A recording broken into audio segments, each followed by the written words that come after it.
Žmogus yra socializuota būtybė. Jam reikia bendrauti su kitu žmogumi ir jis tą daro kasdien. Vis dėlto tarp šnekėjimo ir kalbėjimo yra skirtumas.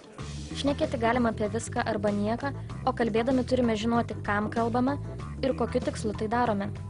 Taigi, ruošdami pranešimą, iš karto galvojame apie tuos, kurie mūsų klausysis.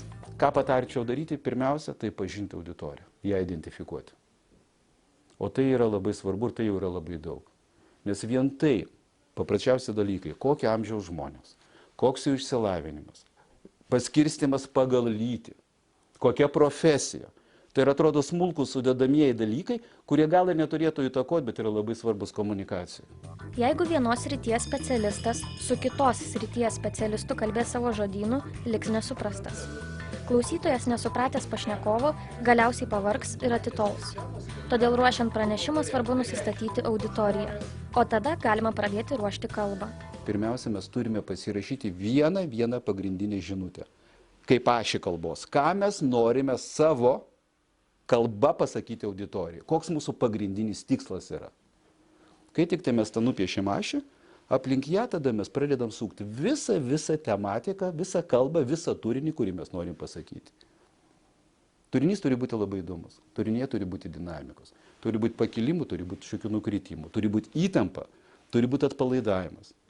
Nes auditorija mus priima pagal tai, kaip mes pradedam kalbą, o elgiasi pagal tai, kai kalba yra baigiama.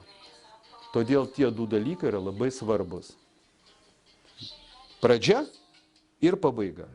Ruošdami kalbą taip pat galite susidaryti proto žemėlapį. Tai paprastesnė plano rašymo versija, naudojama vietoj įprasto sąrašo. Lapo viduryje užrašykite pagrindinį punktą ir nupieškite rodikles į papunkčius.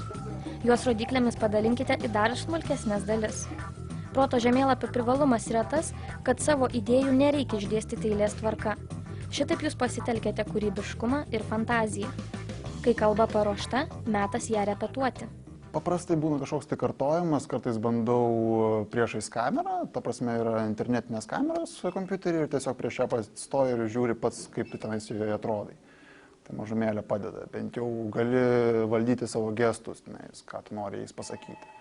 Kad nebūtų visą laiką vien sudėtos rankos, arba kad nepradėtumai kasytis barzdos, arba krapštytis nosies, ar dar kažko. Tai kaip judėsiu, ką aš noriu pasakyti, ką aš noriu užfiksuoti su viena ranka, su kita ranka, ką aš noriu užfiksuoti su savo akim, nosim, ausim, dar kažko. Kiekvieną rytą, žinodamas, kad šiandien manęs laukia darbas, aš 5 minutės stoviu prieš veidrodį ir kartoju tą pačią pradinę įvadinę litaniją. Aš pasisveikinu su auditorija, aš pristatau save, aš pateikiu darbotvarkę, dienotvarkę, priklausomai nuo to, kokia yra auditorija, kelintą kartą dirbam. Tai reiškia, kad aš jau sukuriu precedentą ir lyg tai mintimis save perkeliu į tą procesą, kuris prasidės ten už valandos, už 2. Tuo tarpu, tuo metu, kai jau man reikia atsistoti realiai prieš auditoriją, visas organizmas žino, aš šitą jau sakiau, pati pradžia man jau yra žymiai lengvesnė. Todėl patariama, ir didžiausiam tinginiam sakau, jeigu jau taip tingu repetuoti visą kalbą, padarykite 3 minučių startą. Padarykite simuliaciją prieš veidrodį 3 minučių. O dar geriau, kas jau labai atiduoti nori širdį ir sielą kalbai ir auditorijai, padarykite taip. Pasakykite kalbą pilnai tiek, kiek jūs skirite tam laiko, o paskui sudėkite kalbą į kokias 45 sekundės. Ta kalbą iš 5 minučių suspauskite ir įdėkite į 45 sekundės. Ir taip jūs išgryninsite pagrindinę žinutę, kurią norit pasakyti auditorijai. Ruošiant pranešimą reikia turėti omenyje, kad jūsų tikslas yra duoti auditorijai naudos. Nes nauda auditorijai yra lygi naudai jums, kadangi jūs norite tą žinutę pasidalinti. Igoris Vasiliauskas sako, kad jeigu nori išmokti kalbėti, taisyklė paprasta. Reikia tiesiog kalbėti.